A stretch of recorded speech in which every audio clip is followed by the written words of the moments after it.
ह्या माशाक तुमच्याकडे काय म्हणतात हो? आम्ही लेपी म्हणतो. बरेच वेळा गोव्यात खाल्लो ना, त्यामुळे आमका ते खूप आवडतं. ताजे फडफडीत होते. विजयदुर्गवाली भाभी घेऊन येल्ली. तिकाच ते नीट करूक जमतात, आमका जमणत नाही. चामडी अशी ओढून काढूची लागते, पण तळलास तर अप्रतिम लागतं. कधी गेलास मार्केटात आणून खावा. आणि तुमच्याकडे काय म्हणतात हे कमेंट करून सांगा. 5 लेपी आणि 2 सुंगटां घातल्यान 200 रुपयाचे ह्यो. तुमका वाटतात मासे कोकणात स्वस्त, पण असं काय नाही. कधी कधी ताजे फडफडीत असले की महाग असतात, पण तळून खाऊक एकदम भारी लागतं. त्याचे पाकाटे जे असतात ना, ते कात्रीत ठेवली आहे, त्यांना कापून घेतलं. नंतर त्याचे बारके असे तुकडे केलं, स्वच्छ धुतलं. त्याका मीठ, आगळ, आलं लसूण पेस्ट, हळद आणि लाल तिखट लावून अर्धो तास ठेवून दिलं.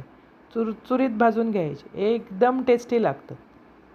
म्हणजे एकदा आणलास आणि तळून खाल्लास की तुमका ते परत मार्केटात मिळान आणून खायनसर थार होचो नाही, इतके ते सुंदर. पण खाणाऱ्या का जेका ही माहिती असा तेच लेपी आणून खातले.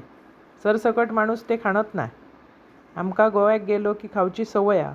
शिणाणे मिळाले तर शिणाणे, लेपी मिळाले तर लेपी. एकदम ताजे फडफडे असे असे चुरचुरीत तळून घ्यायचे, एकदम टेस्टी. डाळीची आमटी आणि तळलेली लेप एकदम भारी. असे कधीतरी आणा, तळा, खावा. आवडतले तुमका आणि आवडल्यास चॅनल सबस्क्राईब करा.